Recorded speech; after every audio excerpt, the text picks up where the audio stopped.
Welcome to AFib Awareness Facebook Live series, Education at Your Fingertips. I'm Callie Parker, your host for today, and I am privileged and honored to be with three very accomplished physicians. We have Dr. Andrew Chen, a medical cardiologist. We have Dr. Sawney, who is an electrophysiologist, and Dr. Young Lee, an interventional cardiologist. Thank you so much for joining us live. We have a great program for you today. We are going to be finding out more about atrial fibrillation, some of the diagnosis process. You've filtered us some great questions that we're going to be asking the physicians live. We will find out about drug therapy. We'll find out about catheter ablation. And we're very excited to get started with some of those questions. So what I'd like to start with is just asking you guys a little bit about yourselves. We'll start with you, Dr. Chen. You want to tell us a little bit about yourself? Sure. My name's Dr. Andrew Chen. I'm a general cardiologist who happens to also put in pacemakers and do cardiac catheterizations. My primary interest is actually preventive medicine, but most of my patients come to me from internal medicine doctors, primary care doctors, who refer patients who have a variety of cardiac issues such as coronary artery disease, valve disease, and of course atrial fibrillation, as well as other arrhythmias. A lot of my other patients also come to me through the internet. They find out that I'm interested in diet and exercise, so that's another area that I'm particularly interested in. Great. We're so happy to have you. Thanks. Dr. Sawney. Yeah, hi. My name is Sawney. I'm a cardiac electrophysiologist, which means I specialize in arrhythmia management. So I basically take care of people who have abnormal heart rhythms. If the heart goes too fast or too slow, or is beating irregularly when it shouldn't be, those are the problems I deal with on a regular basis. Atrial fibrillation is the most common heart rhythm problem, but also take care of patients with all types of arrhythmias, atrial flutter, SVT, ventricular tachycardia, pacemakers, defibrillators, the whole gamut of arrhythmia management is what I focus my practice on. Great, thanks. And Dr. Lee? Sure, hi, I'm Dr. Young Lee. I'm an interventional cardiologist. My specialty is in the treatment, specifically in the treatment of coronary disease using stents. Patients will be referred to me from generally other cardiologists, specifically for coronary intervention. But like Dr. Chen, I also treat a gamut of various cardiac conditions like valvular heart disease, heart failure, and arrhythmias like atrial fibrillation.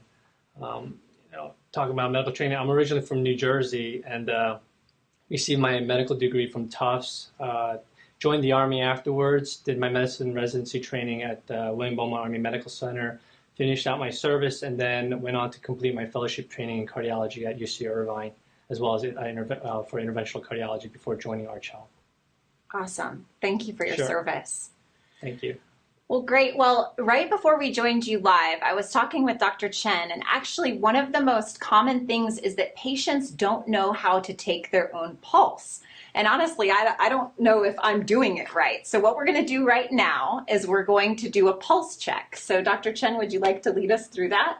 Sure, yeah. So the most important thing with checking your pulse is to be able to actually feel the pulsations of the radial artery, which is the artery that runs alongside the outside edge of your wrist on the thumb side. So what you can do is first use your index and middle fingers and feel at the base of your thumb where it meets your wrist, and then gradually move the index and middle fingers towards the middle of the wrist until you start feeling a bit of a pulsation.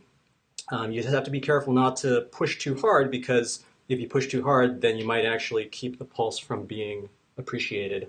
So once you find it, then you want to check it for about 60 seconds. You don't necessarily need to count the pulse unless you're interested in how fast it's going, but you just want to get the sense if the rhythm is regular or irregular. And then you can check that periodically as much as you feel is necessary to see if you're an AFib or not. Mm-hmm. So with AFib, you would expect it to be erratic. So you might feel a couple of quick pulsations, followed by a bit of a pause, whereas normally you would expect it to be pretty rhythmic. Okay. So if patients are feeling a bit symptomatic, you highly recommend that they take their own pulse so that they can share that with you when they come in for a visit. Right. Because some of the symptoms with AFib, they might not be specific, so it would be nice if they could correlate the symptoms that they might be feeling with if they have an erratic pulse. Got it. Got it. Okay. Great. So, Dr. Lee, how do you explain AFib to your patients? So sure, it's atrial fibrillation is an abnormal, irregular rhythm. The heart has 4 chambers, the 2 top chambers, the atria, and the 2 bottom chambers, the ventricles, generally normally beat in synchronized fashion. But in atrial fibrillation, the top chamber generally will beat very fast, erratically, so that the blood doesn't pump out as efficiently as it should, which can lead to symptoms.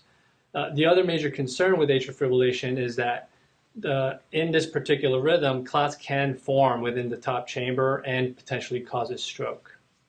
Okay. And during that happening, how are those patients feeling? So the symptoms can vary from patient to patient.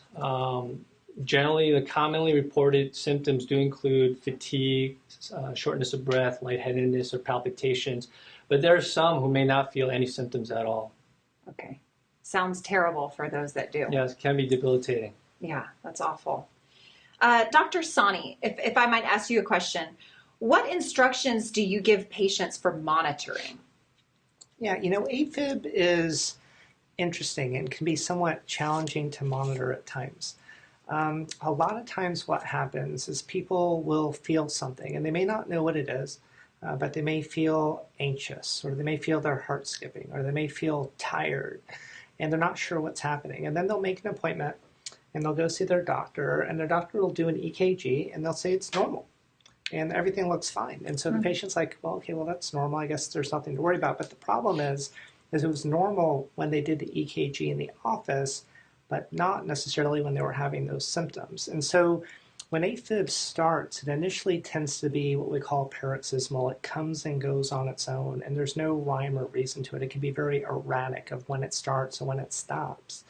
And so what you really need to do is have a monitor of the heart during those symptoms. And so if those symptoms are at 2 in the morning, you're probably not going to be seeing your doctor at that time. And so we usually need to do some type of long-term monitoring to see what's actually happening when you're having those symptoms.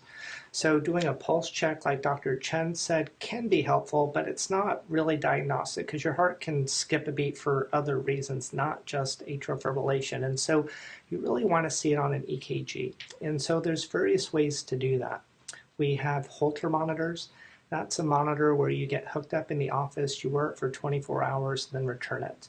That can be useful if you have symptoms in that 24-hour period, but again, not useful if you don't. And AFib can be very sporadic, especially in the beginning. It might occur every few weeks or even every few months. So we have other monitors. There's something called a Zio patch, which is a big sticker that we put on the chest. That can monitor the heart continuously for 2 weeks. We have event monitors that you can wear that take snapshots, not continuous recordings, but snapshots of the heart over about a 30-day period. For symptoms that are even more intermittent than that, which they can be, we have implantable heart monitors that we can place under the skin that are simple to implant and can monitor the heart for up to 3 years. And for a lot of patients, a really useful thing to do for some people is to do it themselves, and there are ways to do that. There are third-party applications, not affiliated in any way, but there's one called AliveCor that people could just go to the internet and type in ALIVECOR, and it would lead you to a website where you could buy an attachment for your smartphone, and yourself on your smartphone, you can use this attachment and basically generate an EKG at home. And so for some of my patients who have very intermittent symptoms, and I'm not really sure what's going on, if they have something like that and can record their heart rhythm, then bring it in to me when they see me in the office, or even email a PDF of what happened. That can be really useful to establish a diagnosis and then monitor how it's being controlled. Great. I imagine that it's a good thing that those types of monitoring systems are becoming a little bit more mainstream. Right. Okay, great. Thank you. Dr. Chen, what are the different types of AFib? Yeah, so as Dr. Sawney alluded to, usually atrial fibrillation starts intermittently. So we call that paroxysmal atrial fibrillation, where in the beginning you may feel a sensation of irregular heartbeats, palpitations for minutes to maybe an hour or two at a time, and then it just stops. So these periods of time could be interspersed by days or weeks or months of where you're just in normal rhythm. Mm-hmm. Over time, I would expect that to become more frequent and more prolonged. So if it becomes so prolonged that you have the atrial fibrillation go on for more than 7 days, that would be considered persistent. So persistent atrial fibrillation, that is something that can be managed with medications and things like that. So if you are diagnosed with atrial fibrillation, it's important to take your medications as directed. Otherwise, you may transition from paroxysmal to persistent with the potential for associated symptoms and negative outcomes potentially with uncontrolled atrial fibrillation. Okay. Yeah, and then finally, if you're in persistent atrial fibrillation for an extended period of time, like greater than a year, and you don't have any plans to get you out of atrial fibrillation, then we'll call that chronic atrial fibrillation. Mm-hmm. Mm-hmm. And is age a factor in any of the types of AFib that you mentioned? Yeah, so in general, the older we get, the more likely we are to have atrial fibrillation. Mm-hmm. So certainly the older we get, the higher the likelihood then of having atrial fibrillation all the time or chronic atrial fibrillation. Okay. Mm-hmm. Okay. And I assume left untreated, it's also the same result. Right. So if we always say that AFib begets AFib, so the longer you stay in atrial fibrillation, the harder it is to get out of it. So definitely keeping it managed would be the preferred route, especially Mm-hmm. if you're symptomatic. Sure, sure. More of a reason to take control of our own situations and seek medical counsel. Mm-hmm. Okay, Dr. Lee, let's talk about anticoagulants. Why do we need these, and who needs to take them? Why are they important? Sure. Let me first preface this by saying management of atrial fibrillation generally focuses on 3 broad goals. Prevention of stroke is one, symptom relief, and then third would be preservation of heart function. So specifically with regards to stroke prevention, we do prescribe oral anticoagulants. Mm-hmm. And there are a variety out there that are in the market. What you choose is a discussion between you and your cardiologist. The way they act in preventing stroke is that they essentially prevent formation of clot within the heart. And so the decision or what factors into determining whether or not you should be on an oral anticoagulant depends on your stroke risk factors, which include things like your gender, your age, whether or not you have heart failure, hypertension, diabetes, etc.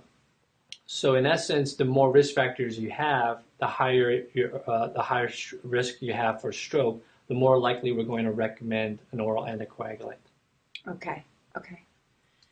And Dr. Chen, what about the differences between rate control medication and rhythm control medication?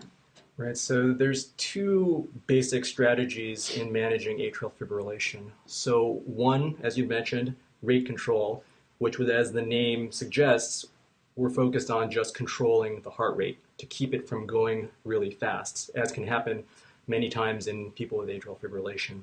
So in that situation, we give medications to keep the heart rate from becoming too fast or tachycardic.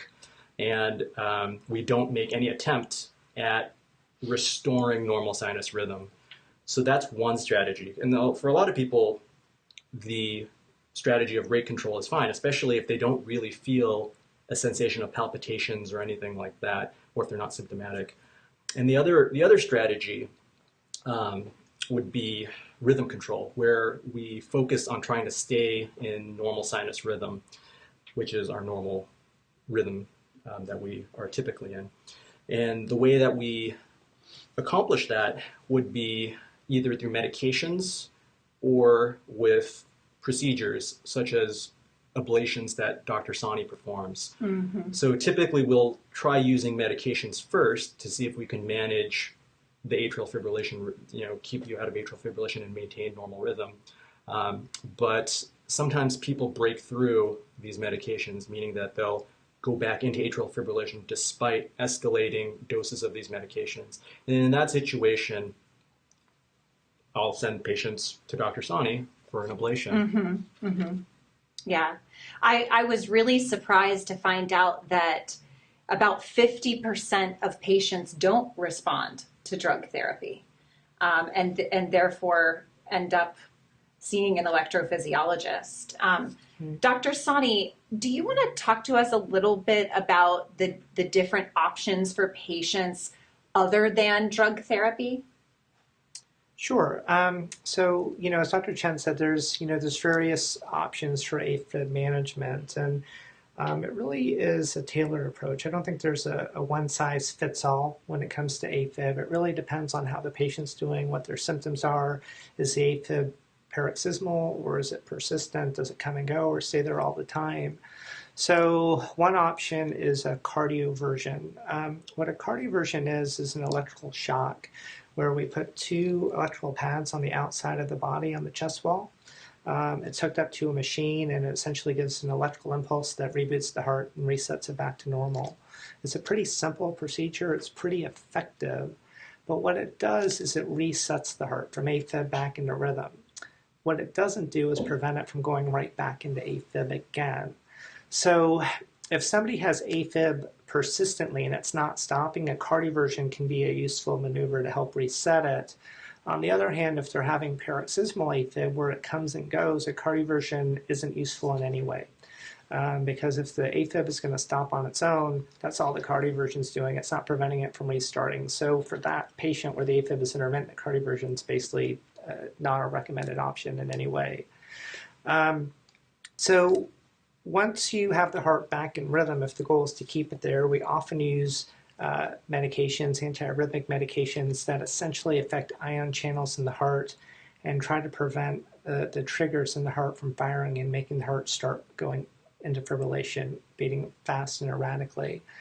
Those medications work 50 to 60% of the time. And so for people where the medications aren't very effective and they're having symptoms, that's often when we go on to catheter ablation.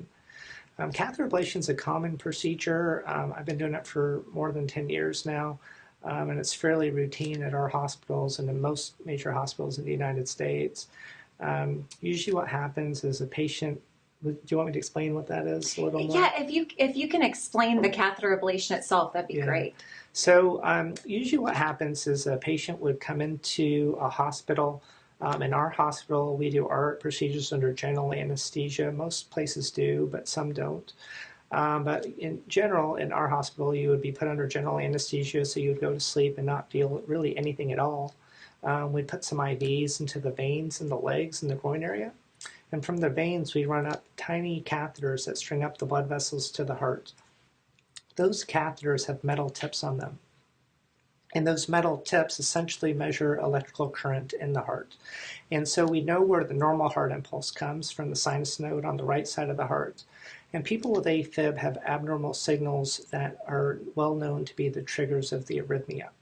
And so we can see where those signals are with our catheters that are recording the electrical signals in the heart. And then one of those catheters does the ablation. Ablation means we use electrical energy to put burns into the heart tissue wherever we see those abnormal signals until all those triggers are gone. Most commonly, those triggers come from an area in the heart called the pulmonary veins that bring blood flow from the lungs into the heart. And so we ablate all those triggers until they're gone. That's mainly referred to as a pulmonary vein isolation. It's the most common procedure for AFib ablation and gets rid of AFib in most patients, but unfortunately not all. Okay. Yeah. Okay. And do you find that patients who have this catheter ablation do very well with their symptoms post-ablation?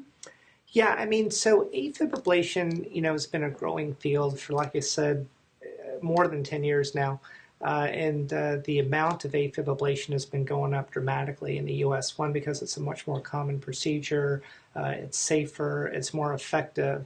The main benefit from ablation is to improve quality of life. So a lot of people with atrial fibrillation don't feel well. They have symptoms of tiredness, fatigue, skipped heartbeats, anxiousness. And so ablation helps improve those symptoms in most patients pretty significantly. It doesn't always work. If the symptoms come back, occasionally we'll do an ablation more than once. But it's an effective measure to improve how people are feeling. Mm-hmm, mm-hmm. Yeah. And I know many of the posts that I saw on Facebook, the patients were explaining that they are in fact feeling some of those symptoms that Dr. Lee and you spoke about. And I think improving a quality of life is what those patients are seeking. So that's good news. If a patient was going to come for a consultation with you, what should they bring with them, and what kind of information, should they be ready with? Okay. So if a patient was specifically coming to see me, there's a few things that would be useful. One, most of my patients get referred to me by another cardiologist, like a Dr. Chen or a Dr. Lee, to consider ablation as an option. So one, it'd be great, particularly if you're coming from a different doctor, to bring in any records that you're able to get. If a patient can bring in their own records of they had an EKG or an ultrasound echocardiogram of their heart, or a shock, or tried various medications, the more informed you can be to help inform the doctor you're seeing is very useful. I think the other thing that's really useful to bring is a family member. AFib is a complicated disease, and there's many choices, as Dr. Chen and Lee have already described. And so when I see a patient for AFib, I try to counsel them about what all the options are, and they're varied, and it's not a one-size-fits-all approach. And at the end of that, I'll make a recommendation about what I think is the most appropriate way to go, but the answer is there are options. And so having another set of eyes and ears to sort of absorb all of that information and help you synthesize it and discuss it at home, I think can be really useful. Yeah, that type of support is useful, right, in all medical situations. Okay, now we're going to transition. We've been collecting questions from our Facebook Live, and many of you have asked really good questions that we want to present to the physicians today and give you the answers to those questions. So first off, I'd like to thank Bernadette for her question, and I'll address this to you, Dr. Chen. But Bernadette has a question on AFib symptoms. She has trouble sleeping, and she wondered, is this a symptom of her AFib?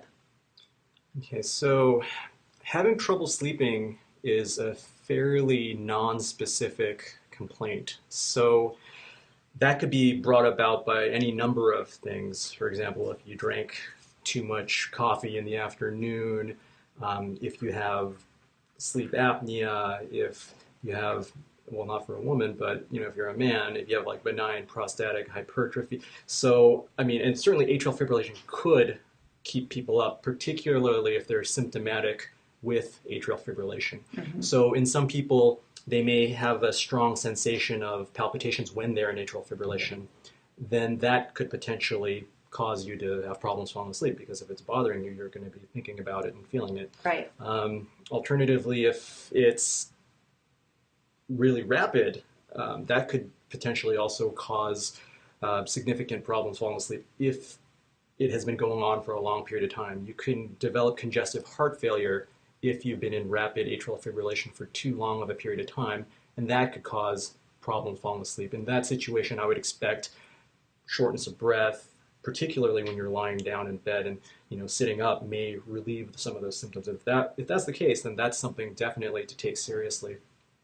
But in those types of situations, if you are concerned about atrial fibrillation as a potential cause for difficulty falling asleep, I would recommend checking the pulse as we did earlier in the show.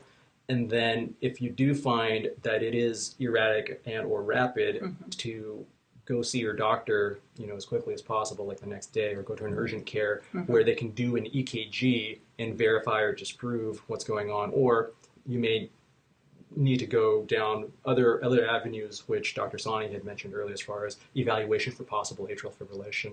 Right. So maybe wearing one of the monitoring systems that you spoke of could also lead us to diagnose. Correct. Exactly. Okay, and that would definitely answer that question if the sleep disturbance was related. Yeah. I see. Okay, great. Okay, this question I'm going to give to you, Dr. Lee. Juliet, thank you so much for asking this question. Her question is, AFib in congestive heart disease patients progressive? So atrial fibrillation in general is a progressive disease. As Dr. Chen mentioned, atrial fibrillation begets atrial fibrillation. In the setting of congestive heart failure, atrial fibrillation can be a little bit more challenging to treat because congestive heart failure can trigger atrial fibrillation episodes, as well as atrial fibrillation can trigger or exacerbate congestive heart failure. Okay. So I'll give this to you, Dr. Chen. So we have another question from Sherry. So she says, I have AFib and I don't know what to do. The doctor shocked my heart once, but I went back into AFib. What should I do? Yeah, so the first thing would be to make an appointment to see your cardiologist to talk about the concerns. Hopefully, in this situation, when she's in atrial fibrillation, the heart rate is under control. And if she has been anticoagulated in the past, to ensure that she is anticoagulated, just to make sure that the risk of stroke is well managed. But if there is recurrent atrial fibrillation and she's symptomatic, I would recommend going to see the doctor and ask, hey, is there anything else that needs to be done besides keeping my heart rate under control, or do I need to adjust my medications? Do I need to change antiarrhythmics? It's a little bit of a broad question because we don't really have any medical history. But if she is on an antiarrhythmic, does the dose need to be adjusted? Does she need a referral to consider ablation if she's been through a couple of different antiarrhythmics? So those would be the types of things to consider. But if she'd gotten cardioverted years and years ago, and then she finally now has another recurrence and she hasn't been on any heart rhythm stabilizing medications, then doing another cardioversion may be a reasonable thing. But if she's just gotten cardioverted the week before and she goes back into it, that would lead to a different pathway. But I would strongly encourage her to see her doctor. Right. It sounds like it could be a very complex answer and best to seek help. Great. Dr. Sawney, Mary asks, can you take aspirin instead of an anticoagulant? Yeah, so that's, a really important question. One of the worst things about AFib is not the symptoms. I mean, the symptoms are quite substantial for a lot of people and they feel terrible. Some people don't. Some people feel absolutely fine when they have AFib. In fact, some people don't even know they have it. The problem, though, is when you have AFib, whether you feel it or not, there's a significant stroke risk. And that stroke risk is 5 times higher in someone with AFib than someone who doesn't. So if you have AFib, and if you have risk factors for stroke, as Dr. Lee had mentioned earlier, heart failure, hypertension, depends on your age, if you have diabetes, if you've had a stroke, if you have heart disease, heart attacks, women have a higher stroke risk than men. So if you have AFib and one of those risk factors, in general your stroke risk is low, occasionally an aspirin would be considered okay. And the vast majority of patients, though, they have more than one of those risk factors. If you have AFib and you're a 65-year-old woman, your stroke risk is high enough that you should be on an anticoagulant, and aspirin is not going to be effective enough at preventing stroke. So it's usually going to be Coumadin or warfarin or one of the newer anticoagulants, the novel anticoagulants you may have seen on television. But that's really the stroke prevention strategy. It's rarely aspirin is good enough. If you can't take a blood thinner because of bleeding risk or other problems, there are alternatives out there like left atrial appendage closure and other things that can be approved for stroke reduction. But in general, aspirin's not going to be the way to go for the majority of patients who have atrial fibrillation. Okay, good to know. And along that same vein, we got another question from Nemia, and what she wanted to know is AFib hereditary? Yeah, it's a good question. The answer is we don't really know. Genetic testing is something that is a growing field, and there's certain disorders such as congenital long QT syndrome where we can do a genetic test and say you have this or you're likely to have this. With AFib, it's certainly, there are families where it runs in. I certainly take care of families where mom, dad, brother, and sister all have AFib. There's clearly a genetic link to that, but the genetics aren't worked out. Really, the biggest risk factor for AFib, as Dr. Chen said earlier, is honestly just age. The prevalence gets more and more greater as you get older. When you have other underlying risk factors, whether it's high blood pressure, sleep apnea that hasn't been treated, obesity, those other risk factors will all lead to the development of atrial fibrillation. Mm-hmm. Okay. Yeah. Okay. And Dr. Chen, another question from our audience. This one comes from Ellen. She's asking, if you have a pacemaker, are you still in atrial fibrillation? That's actually a fairly common question that my patients have asked me who have pacemakers. So the short answer would be maybe. But the purpose of a pacemaker is to keep your heart rate from dropping too low. It actually has no bearing on whether you're in atrial fibrillation or not. Mm-hmm. So frequently people who have atrial fibrillation will also require a pacemaker because medications that we use for rate or rhythm control may drop the resting heart rate below a safe threshold. So in that situation, that's when we put pacemakers in patients. But that doesn't really alter the course of development of atrial fibrillation, whether it comes back or not. So you can have atrial fibrillation while a pacemaker is in place. If you, for example, have heart block where the signals from the top and bottom chambers of the heart don't really interact, then you would never feel atrial fibrillation if you had a pacemaker, because the pacemaker would pace your heart in a rhythmic fashion, and your atria, the top chambers of the heart, could continue fibrillating, but none of those electrical signals would be communicated down to the bottom chambers of the heart. So in those situations, you wouldn't feel that you were having any palpitations or other traditional indicators of atrial fibrillation. So is it safe to say then that if you have the pacemaker that you could be asymptomatic to the AFib? You could be, yes. But the pacemaker wouldn't change the symptoms. So if you have AFib and you have symptoms from racing heart, rapid heartbeats, a pacemaker would do absolutely nothing for you in that situation, because the pacemaker can speed the heart up if it gets too slow. It can't slow it down if it gets too fast. Got it. So people who have a pacemaker can go into AFib and have the heart conduct very rapidly and be very symptomatic, and the pacemaker can't help in that situation. I see. Right. In those situations, then we would escalate medical therapy to ensure that the heart rate does not go fast enough. And that's why we have the backup for with the pacemaker, so we can ramp up the heart rate control medication. Mm-hmm. Mm-hmm. Great. And I suppose that's why it's so great to have lots of communication among your team and have a comprehensive care like you do here. Okay, we have another question that just came live to us on the feed. This question is from Bridget. Bridget asks, and I'll give this question to you, Dr. Sawney. I had an ablation 3 years ago, and I feel pretty good most days. But I've noticed that my heart, that heat, actually, she says, that heat is her biggest trigger lately, and that sometimes if she eats large meals, that she feels more symptomatic. Is this common? Yeah, it's funny, but it actually is. The mechanisms behind atrial fibrillation are quite complicated. But one thing is that there are autonomic inputs into the heart. And so when you eat large meals, for example, it can stimulate your parasympathetic nervous system. And those autonomic nerves that connect to the heart can actually change the electrical refractory periods in the heart. Basically, they can make the heartbeat faster, essentially. And so there are people who get triggered into atrial fibrillation from various autonomic impulses, if it's drinking something cold, if it's eating a big meal, sometimes in their sleep for those same reasons.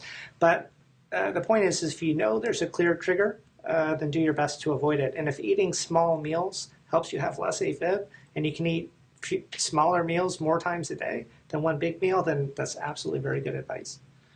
That's great advice. Yeah. Thank you so much. So one more question off of the feed, Dr. Lee. This one comes from Georgiana. So she asks, my husband has a doctor that wants to shock his heart back into rhythm. Can you please explain what shocking your heart is and what is the goal of doing that? And I know we kind of covered that a little bit earlier, but if you could revisit. Sure. It was covered earlier, but essentially the goal of shocking is to deliver energy to reset the rhythm, to essentially restore normal sinus rhythm. So by doing that, our hope is that you'll stay in it. Was there a second part to that? Yeah, what was the goal of shocking? So it resets it, but as Dr. Sawney had mentioned before, is that it doesn't prevent it from reoccurring. So generally, when we do shocking, we'll also implement or initiate medications to prevent the atrial fibrillation from coming back. But cardioversion, electrical cardioversion, is the most effective way of essentially restoring normal rhythm. Okay. It sort of depends. AFib's a very progressive disease, and as Dr. Chen had said earlier, the more AFib you have, the more you tend to have. So when people go into AFib and it's a relatively new diagnosis, then doing a cardioversion or a shock to reset the heart can often be fairly effective and often for a long period of time. When people have had AFib for a long time and you do a cardioversion, it tends to come back pretty quickly. So a lot of it depends on how long you've been in the arrhythmia in terms of how effective the cardioversion will be long term. Short term, it's going to work most of the time, but how effective it'll be as a long-term strategy sort of depends on how long the AFib's been building over time. I see.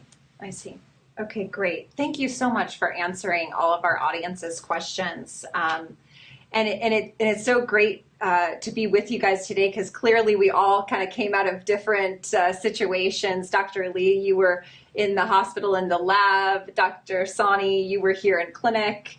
And Dr. Chen, you came straight from the OR in the lab. So thank you so much for joining us during this busy time of your day. Sure.